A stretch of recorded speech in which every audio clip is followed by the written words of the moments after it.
Well, Mr. President, as everyone knows, government funding expires at midnight tonight. As I announced yesterday, I will vote to keep the government open.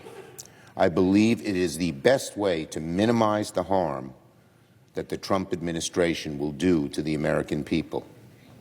Clearly, this is a Hobson's choice. The CR is a bad bill.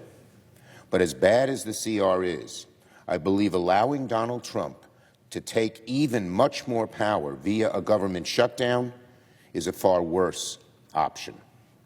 A shutdown would allow DOGE to shift into overdrive. Let me repeat, a shutdown will allow DOGE to shift into overdrive. It would give Donald Trump and DOGE the keys to the city, state, and country. Donald Trump and Elon Musk would be free to destroy vital government services at a much faster rate than they can right now, and over a much broader field of destruction that they would render. In a shutdown, Donald Trump and DOGE will have the power to determine what is considered essential and what is not. And their views on what is not essential would be mean and vicious, and would decimate vital services and cause unimaginable harm to the American people. Making matters even worse, in a shutdown, there is no check on their determinations, Trump and DOGE's determinations on what is essential and what is not.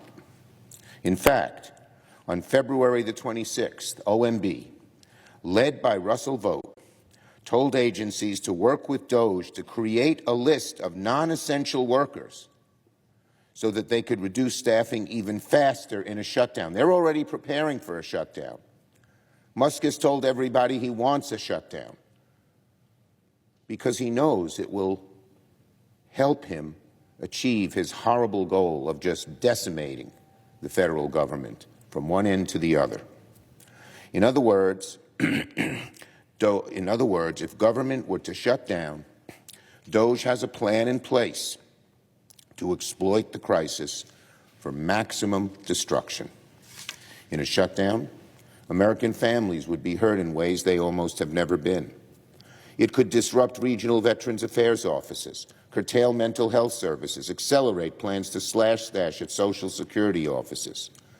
The list goes on and on and on of the damage, the severe damage they could do, virtually unchecked. And they can stay in a shutdown as long as they want. There is no off-ramp unless they decide to take that off-ramp, and they won't, because this is their best tool for achieving their goal: slash government, slash spending, and use that money for tax breaks for billionaires. So a shutdown would be the best distraction Donald Trump could ask for. So distraction from his awful agenda. Donald Trump owns the chaos in government. He owns the chaos in the stock market. He owns the damage happening to the economy.